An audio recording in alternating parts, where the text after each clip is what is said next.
Hey everybody, thanks for coming back. Or if you're new to the channel, I appreciate you coming around and checking out my videos. In this one here, I want to talk about slingshots, another hobby of mine that I just recently got back into. When I was a kid, you know, like typical kids, I would go out and cut a forked branch off of a tree and whittle it a little bit, and then take a bicycle inner tube and cut strips out of it and make slingshots. And then I don't know when it started, maybe about 5 or 6 years ago. Probably because of YouTube, watching YouTube videos, I came across, I saw the huge following there is with slingshots and professional competition and all that stuff. And although I'm not that big into it, I don't plan on doing any slingshot competitions or anything like that. But I love making things. If you've seen any of my past videos, you know that. And yeah, so I'm playing around with different designs of slingshots. And unlike the old, kind of like that shape, you know, forked tree, I had some natural ones. I can't remember how many I made over the last 5 or 6 years, but I was selling them there for a while here locally, but then I kind of quit. And now recently I've kind of gotten back into it a little bit, and I just ordered some more bands. I don't make my own bands. I order just cheap tapered bands off of Amazon. And I got a bag here that just came in the other day of latex tapered bands. I guess they're latex. I really don't know. But the bad part about these is these pouches that they come with. They're terrible. They're so small. Here's some that, you know, I don't even know why I saved them, but I cut them off. I don't even think they're leather. I think it's some kind of a synthetic material they're making them from over in China. But I just cut those off, and I retie my own pouches on, and I cut them out of leather. I try to use some, you know, nice thin pieces of leather. Now I need to play around more with pocket designs. I just got done watching a couple of videos on pouches and stuff like that, so I need to I made a little, for those I made years ago, I made this little clear plastic template so that I can, you know, cut those out and be consistent. But these, I guess you would consider these rock chucker pouches because of the size of them, because they're so big. You can put, you know, rocks and larger ammo in them and stuff. So I guess that's what you consider those pouches for. So I want to play around, yeah, with some more different pouch sizes and stuff like that.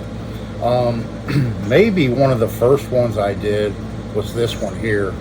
And this style here, and I just recently learned this, you call this a pinch grip, where it has these places here for your fingers. And so they call that a pinch grip. And this would be considered an over-the-top slingshot because the bands, you know, are going over the top of it.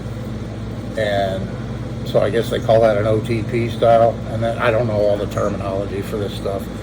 But there's another style. I don't have any examples in front of me, but it'd be where the bands come around the side of it. It would be another way to make them. But I'll go into a little more detail. I have a few here that I made that are all similar. Yeah, these two are practically identical here. This one, I have my little maker's mark, my branding iron stamp in it. But I made these out of plywood, and this was some really good quality plywood. I'm not sure if it was marine grade that I used, but marine grade is, of course, uses a real waterproof type bonding agent, and you won't find any voids anywhere in the plywood. Now here's one I cut out a long time ago. I started, and then after I cut it out, I realized it has a void in it. So this was a lower quality plywood, so I just chucked it off to the side and said, no, but you know what, you could fill that, just fill it with epoxy or wood putty or something like that. That's why I didn't throw it away. I mean, it's still perfectly usable. I don't have any of the solid wood ones that I made. I guess I sold them all. But if I come across them, I'll put them in a future video. Because, like I said, I just bought all those bands. I think I have enough now to make 25. Plus, I still have a few of these other colored bands from my last batch that I bought. So I have like 4 left. And I probably got enough to make 25. So I've made 21 so far. And yeah, I'm just looking at a few here that I have. I have a smaller one too, more pocket size, over the top style. Same, plywood, different finishes. This, I just took a torch and, kind of burn it, and I think I just put boiled linseed oil on this one.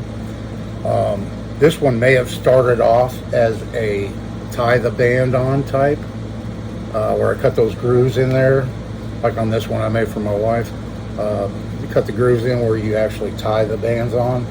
But then I made these, and kind of to replicate some of these commercially made slingshots, where you can, if you have an Allen wrench handy, because I used stainless steel Allen head bolts, 5mm. You could change the bands out real quick if you wanted to. But what I did to make these is I grabbed all the stuff that I used. You drill the appropriate size hole.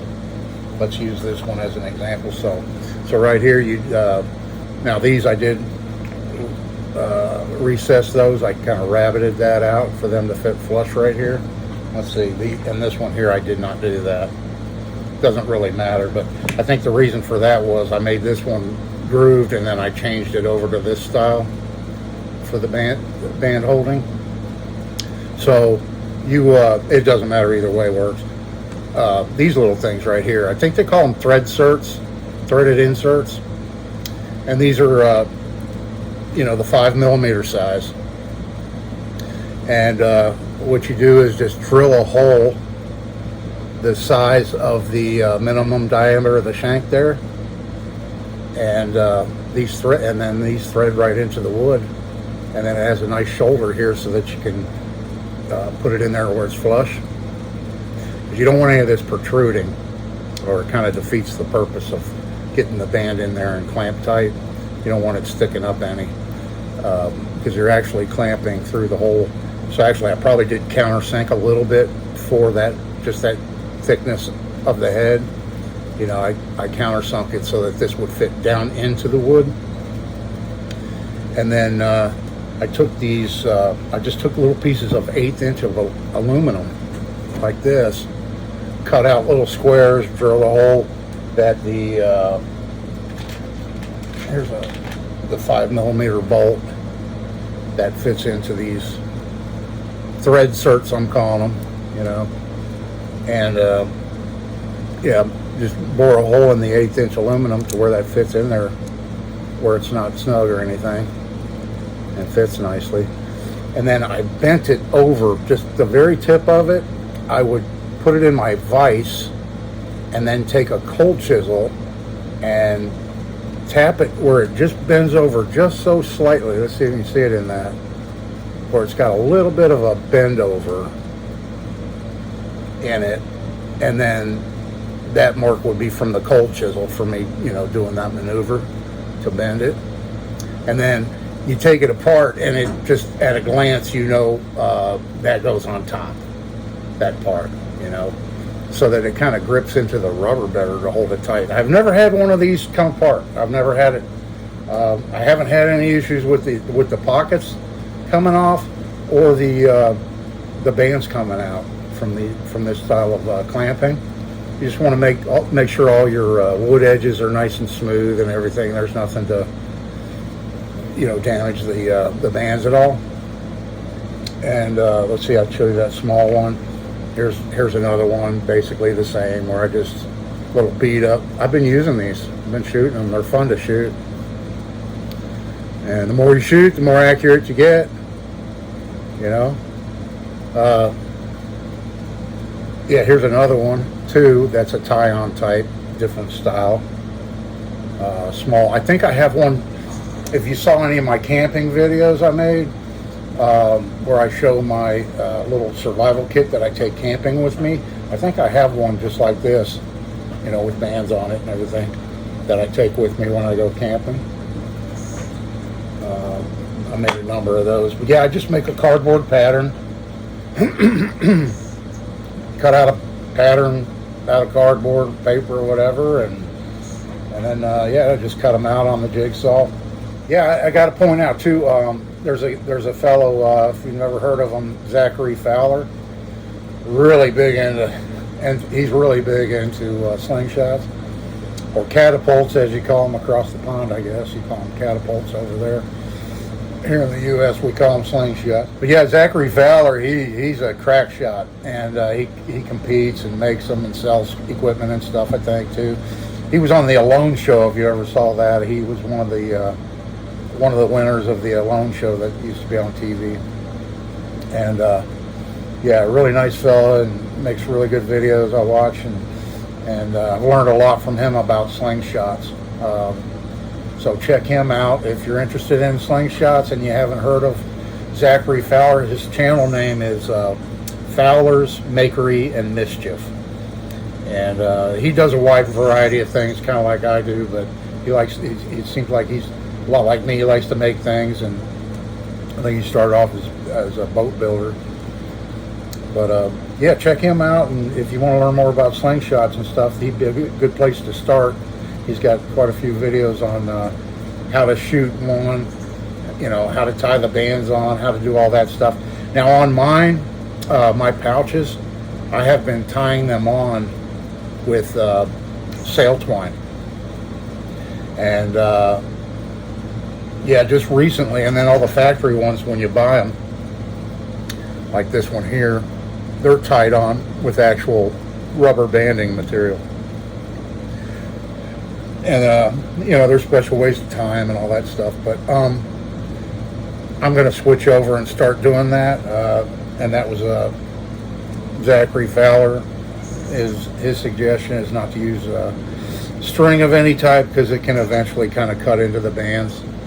You know, it could create friction there, whereas the rubber would, if you tie it with rubber, it would kind of give more as you stretch it, rather than